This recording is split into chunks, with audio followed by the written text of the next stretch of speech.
Hello friends, I welcome you all to my channel GBSF good versus bad, success versus failure. तो friends, आज हम जानेंगे एक success story के बारे में, सक्सेस स्टोरी ऑफ वॉलमार्ट। वैसे तो आप सबको पता ही होगा कि वॉलमार्ट क्या है, पर अगर नहीं पता तो बता दें कि वॉलमार्ट एक रिटेल स्टोर है, एक सुपरमार्केट जहां पे हजारों आइटम्स एक साथ अवेलेबल रहती है। यहां पे जाके कोई भी कस्टमर अपनी मनपसंद की चीजें खुद से ही देख सकता है, प्राइस वहीं पे लिखी रहती है। इसके बाद अगर कस्टमर को चीज पसंद आती है तो वो कैश काउंटर पे उस चीज को लेकर जाता है और वहां पे बिल पे करके वो चीज खरीद लेता है। वॉलमार्ट भी कुछ ऐसी ही सुपरमार्केट स्टोर्स का किंग है। वॉलमार्ट के पास करीबन आज की डेट में वर्ल्ड वाइड 12,000 से भी ज्यादा बड़े बड़े रिटेल स्टोर्स है। ये स्टोर्स पूरी दुनिया के करीबन 27 देशों में फैले हुए हैं, पर इनका मेन सेंटर US है। स्टोर्स का वॉलमार्ट नाम यह सिर्फ अमेरिका और कनाडा तक ही सीमित है। बाकी के देशों के लिए नाम अलग अलग है, जैसे कि यूनाइटेड किंगडम में आजदा, जापान में CU ग्रुप, इंडिया में बेस्ट प्राइस वगैरह। बीते साल वॉलमार्ट का रेवेन्यू 523 बिलियन और नेट इनकम $14 बिलियन है। फॉर्च्यून ग्लोबल 500 लिस्ट के हिसाब से रेवेन्यू के मद्देनजर वॉलमार्ट दुनिया की सबसे बड़ी कंपनी है। आज वॉलमार्ट में करीबन 2.2 मिलियन से भी ज्यादा लोग काम करते हैं। दोस्तों, ये तो वॉलमार्ट की आज की परिस्थिति है। आज तो वॉलमार्ट आसमान छू रही है। आज वॉलमार्ट अपने स्टोर में कोई भी चीज रख दे वो बिकी जाती है। पर कभी तो किसी ने वॉलमार्ट की शुरुआत की होगी, तब सामने 100 मुसीबत आई होगी, चीजें कोई खरीद नहीं रहा होगा, स्टोर का रेंट देना पड़ता होगा, रेंट देने के लिए पैसे नहीं होंगे। हाँ दोस्तों, ये सारी मुसीबत वॉलमार्ट ने भी झेली है। दरअसल वॉलमार्ट को खड़ी करने वाला शख्स है the great Sam Walton. Sam Walton का जन्म 29 मार्च 1918 किंगफिशर, ओक्लाहोमा, US में हुआ था। उनके फादर थे थॉमस वॉल्टन और मदर थी नैन्सी ली। सैम के फादर खेती करते थे, पर खेती से अच्छी कमाई नहीं हो पाती थी।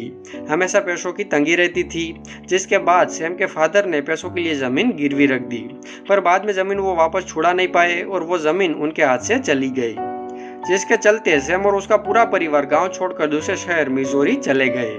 वहां पे सैम स्कूल जाने लगे, पर घर की परिस्थितियां खराब थी। ये बात सैम अच्छी तरह समझ सकते थे, इसीलिए उन्होंने तय किया कि वो परिवार को मदद करने के लिए कुछ काम करेंगे। वो गाय का दूध निकाल के बोतल्स में भर के बाहर जाके उन बोतल्स को बेचने लगे। इसके अलावा वो कोलंबिया डेली ट्रिब्यून नाम के न्यूज़पेपर को भी बेचते थे। इन कामों से मिले सारे पैसे वो अपने पापा को घर खर्च के लिए दे देते थे। वो बाद में David Hickman high school Columbia से ग्रेजुएट हुए और उन्हें वहां पे मोस्ट वर्सटाइल बॉय का खिताब भी मिला था। स्कूल खत्म करने के बाद उन्होंने यूनिवर्सिटी ऑफ मिजोरी ज्वाइन कर ली और साल 1940 में इकोनॉमिक्स में बैचलर की डिग्री हासिल की। कॉलेज खत्म करने के बाद उन्होंने जेसी पेनी स्टोर ज्वाइन कर लिया। जेसी पेनी भी एक बहुत बड़ी सुपरमार्केट चेन थी, जिसके कई सारे स्टोर्स अवेलेबल थे।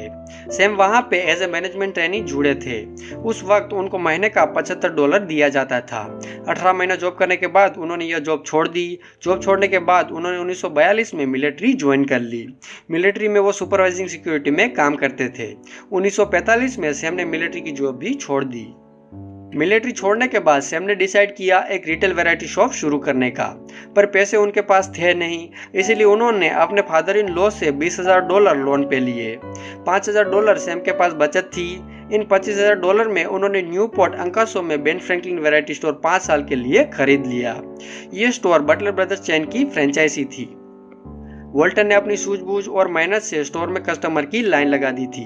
सैम शुरुआत से ही चीज़ों का कम दाम रखने में माहिर थे। वो अपना प्रॉफिट मार्जिन कम कर देते थे, जिससे कस्टमर को चीज़ें सस्ते में मिल जाती थी। इसके अलावा वो अपने स्टोर पे बहुत सारी चीज़ें रखते थे, जिससे धीरे धीरे बहुत सारे कस्टमर आने लगे। इन सब के अलावा सैम एक अच्छे इंसान भी थे। वो हर किसी से हंस के मिलते थे, बातें करते थे, हर किसी को पर्सनली जानते थे, जो उन्हें बहुत काम आया और वो स्टोर बहुत जोरों शोरों से चलने लगा। 3 साल में स्टोर का एनुअल सेलिंग $80,000 से $2,25,000 हो गया। सैम की यह सक्सेस सैम की दुकान के लैंडलॉर्ड पीके होम्स देख रहे थे। इस स्टोर को लेके उनके दिमाग में लालच आ गई। लीज का टाइम पीरियड 5 साल का था, जो खत्म होने को आया था, और लैंडलॉर्ड अब लीज रिन्यू करने को राजी नहीं थे। मजबूरन सैम को स्टोर छोड़ना पड़ा और स्टोर का सारा सामान $50,000 में लैंडलॉर्ड को बेच दिया। यह टाइम सैम के लिए हार्ड ब्रेकिंग था। 100 चीजें उनके दिमाग में चल रही थी, पर वो कुछ कर नहीं पा रहे थे। पर उन्होंने हार नहीं मानी और आगे बढ़ने की ठान ली। उन्होंने एक नया स्टोर खोलने की सोच ली। नया स्टोर डाउनटाउन स्क्वायर ऑफ बेंटनविल अंकासो के पास था। एक लंबी लीज साइन की गई। लीज सिक्योर करने के लिए उन्होंने $20,000 लैंडलॉर्ड को दिए। अपने पुराने स्टोर से इतने पैसे उनके पास बचे थे।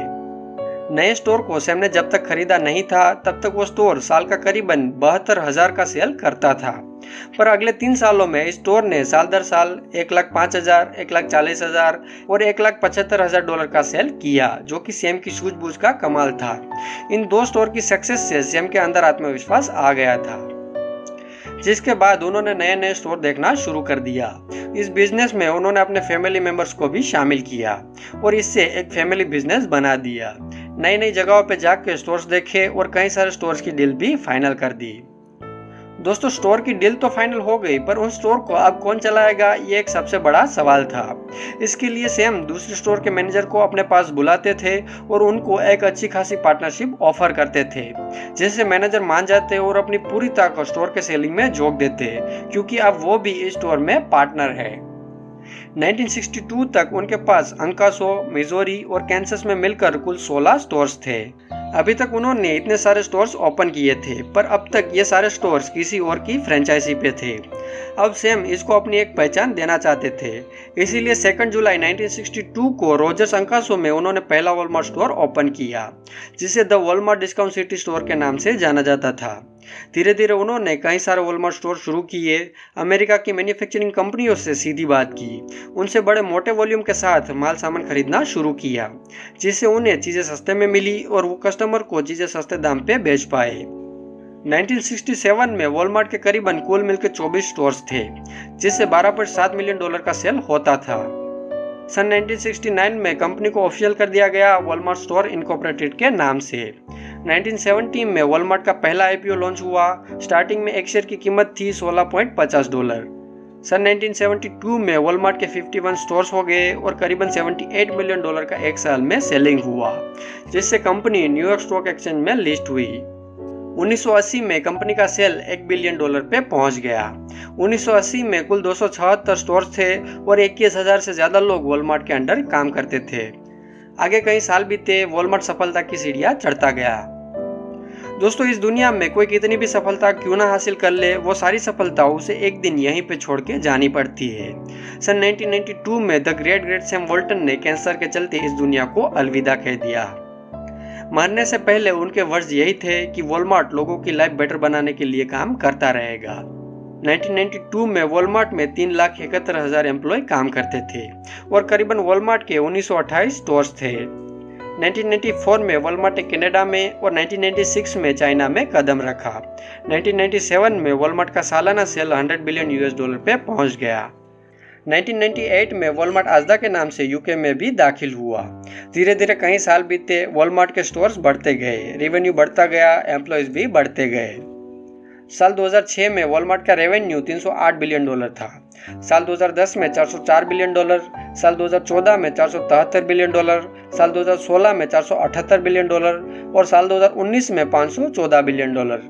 आज की डेट में वॉलमार्ट 27 देशों में 55 अलग अलग नामों से फैला हुआ है। वॉलमार्ट के करीबन 12,000 से भी ज्यादा स्टोर्स है और 2.2 मिलियन एम्प्लॉयज वॉलमार्ट में काम करते हैं। तो फ्रेंड्स, ये थी वॉलमार्ट की amazing story. Please like, share and subscribe our YouTube channel for more videos. Thank you.